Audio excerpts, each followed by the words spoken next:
ఈరోజు దేవుని వాక్యాన్ని చదువుకుందాం. కీర్తనల గ్రంథము 59వ అధ్యాయము 9వ వచనము. నా బలమా, నీ కొరకు నేను కనిపెట్టుకొనుచున్నాను, నా ఉన్నతమైన దుర్గము దేవుడే. ప్రియమైన దేవుని పిల్లలారా, ఈరోజు దేవుడు తన వాక్యము ద్వారా మనందరితో మాట్లాడుతూ ఉన్నాడు. ఈరోజు చదవబడినటువంటి లేఖన భాగములో కీర్తనాకారుడు ఈ విధంగా తెలియజేస్తూ ఉన్నాడు.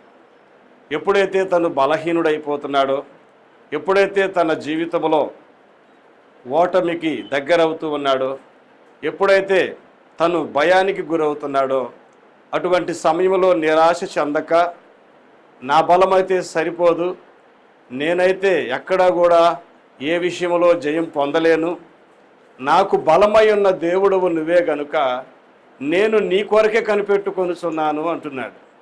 కాబట్టి ఈ రోజున మనము మన అనుదిన జీవితంలో కదా కొన్నిసార్లు మరి ఓడిపోతూ ఉంటాం, కొన్నిసార్లు కదా అనేక మంది చేత కదా వాళ్ళు మాట్లాడే మాటల వలన కృంగిపోతూ ఉంటాం.